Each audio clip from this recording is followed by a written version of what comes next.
Every week, I go over the winners and the losers in my Facebook ads portfolio. I run a Facebook ads agency, and this is all we do. We run ads for e-commerce brands, mostly Shopify stores.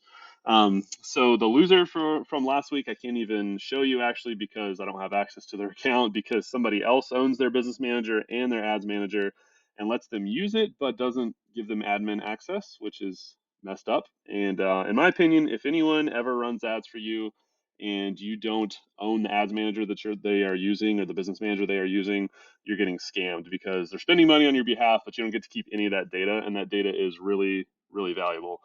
So if that is your situation, or if you're courting a Facebook, Instagram ads agency and they're like, oh, we're going to run an our ad account or whatever, like make sure you ask about that and don't let that happen. If that's their standard practice, to me, that's a huge red flag and I wouldn't work with them. Anyway, so the loser, they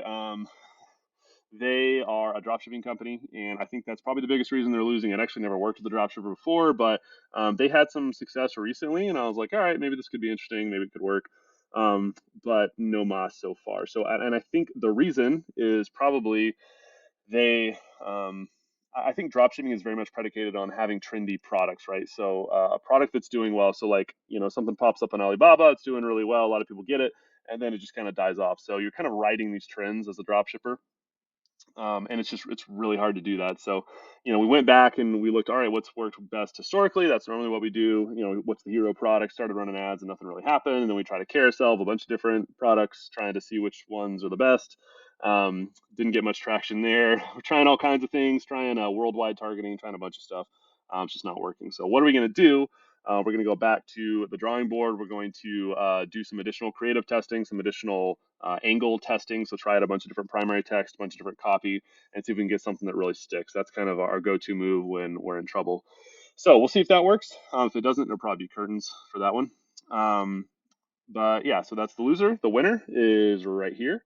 And let's see. So this is the winner. Really like what happened here. It's funny.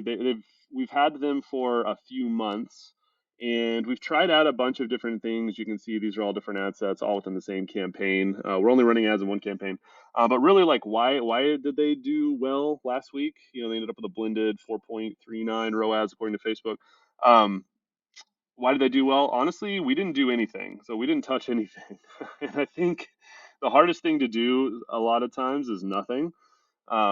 Especially with this, there's just so many different things you can do. There's pretty buttons you can push, and you just want to do something. But we didn't do anything. We just let Facebook figure it out, and they found their audience, and now it's working pretty well. So now we're actually in a pretty good place to start scaling. But yeah, what did we do? We did nothing. So that's the lesson here. And what are we going to do?